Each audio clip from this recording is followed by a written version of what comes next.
Assalamualaikum warahmatullahi wabarakatuh.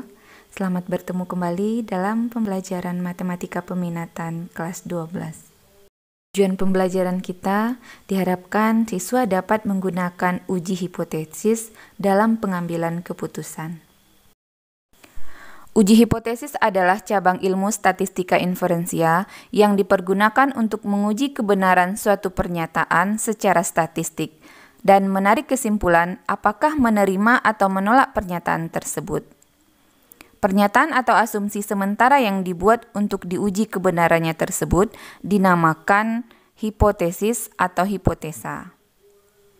Tujuan dari uji hipotesis adalah untuk menetapkan suatu dasar sehingga dapat mengumpulkan bukti yang berupa data-data dalam menentukan keputusan apakah menolak atau menerima kebenaran dari pernyataan atau asumsi yang telah dibuat.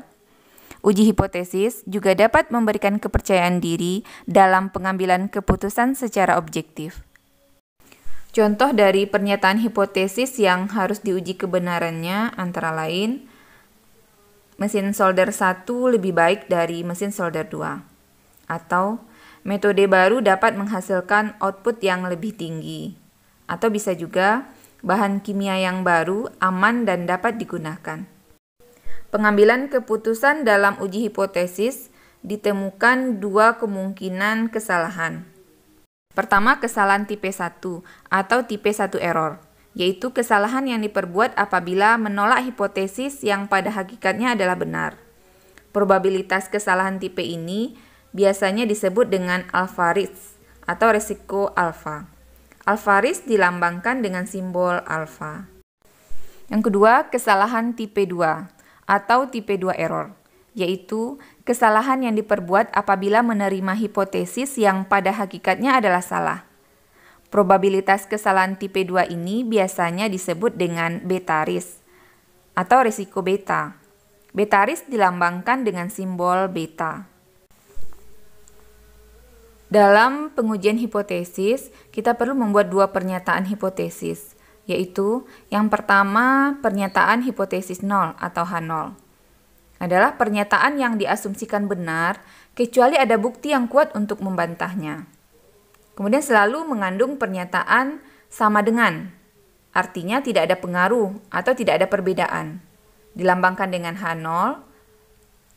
Contohnya H0 yaitu mu1 sama dengan mu2 atau H0 mu1 lebih sama dari mu2. Yang kedua, hipotesis alternatif atau H1, yaitu pernyataan yang dinyatakan benar jika hipotesis 0 atau H0 berhasil ditolak. Dilambangkan dengan H1 atau HA. Contohnya H1 yaitu mu1 tidak sama dengan mu2 atau H1 mu1 lebih dari mu2. Berikut kita bisa rumuskan hipotesis 0 atau H0 dan hipotesis alternatif atau H1. Yang pertama, hipotesis yang mengandung pengertian yang sama.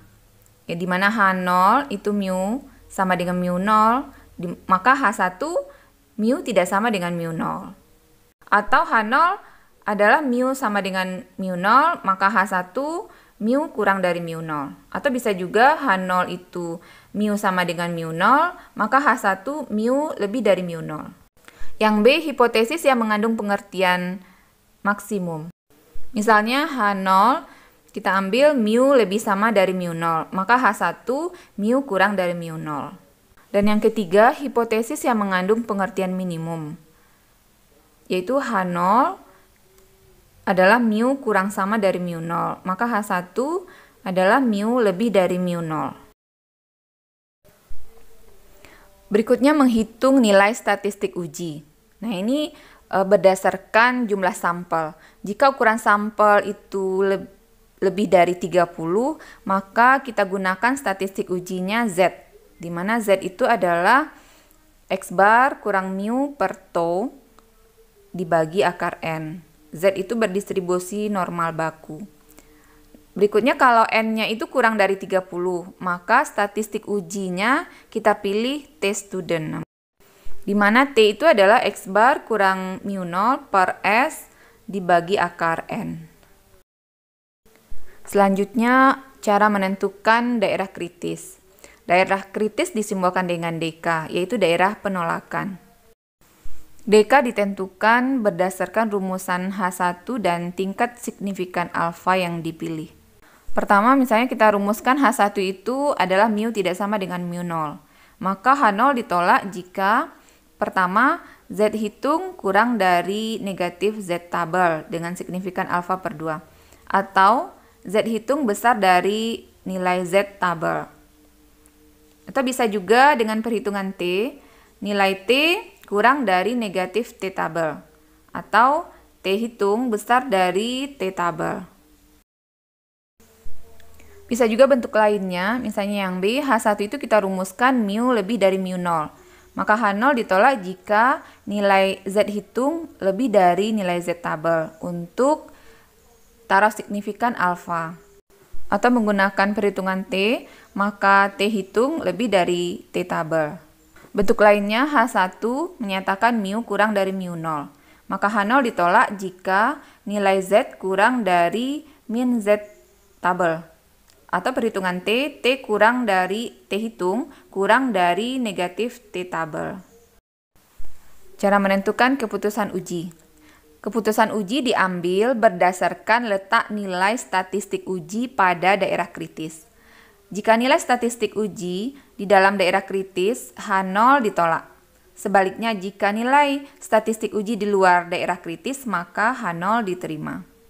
Dan pengambilan kesimpulan. Kesimpulan dapat dibuat berdasarkan keputusan uji yang diperoleh pada langkah sebelumnya.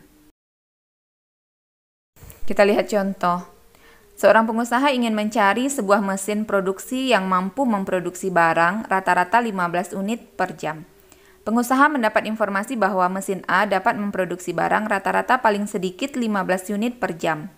Untuk memutuskan menggunakan mesin A atau tidak, mesin A diuji sebanyak 36 kali. Dalam uji coba tersebut, mesin A mampu memproduksi barang rata-rata 14 unit per jam dengan variabel 2 unit per jam. Selidiki apakah pengusaha tersebut akan menggunakan mesin A. Gunakan taraf signifikan 2%. Kita lihat penyelesaiannya. Pertama kita rumuskan dulu H0 dan H1, di mana H0 dirumuskan mu lebih sama dari 15. Artinya, mesin A dapat memproduksi barang rata-rata paling sedikit 15 unit per jam. Dan H1 kita rumuskan mu kurang dari 15. Artinya, mesin A dapat memproduksi barang rata-rata kurang dari 15 unit per jam. Berikutnya kita akan menghitung nilai statistik uji. Nah, dari soal di atas kita dapatkan data rata-rata populasi yang diuji atau mu 0 sama dengan 15. Rata-rata sampel itu adalah 14, simpangan baku 2, banyak sampel 36. Artinya sampel lebih besar daripada 30. Maka kita gunakan statistik ujinya adalah Z. Kita dapatkan nilai Z negatif 3. Dalam permasalahan ini kita gunakan tingkat signifikannya adalah 2% atau 0,02. Kemudian kita akan tentukan daerah kritis. H1 kita rumuskan mu kurang dari 15, sehingga daerah kritis berada di ujung kiri kurva. Kita lihat gambar. Dari gambar kita dapatkan nilai Z hitung kurang dari negatif Z tabel. Kalau kita perhatikan tabel Z, maka nilai 0,02 itu berada pada nilai Z min 2,0 di kolom 0,05 atau bisa juga nilai Z min 2,0 di kolom 0,06.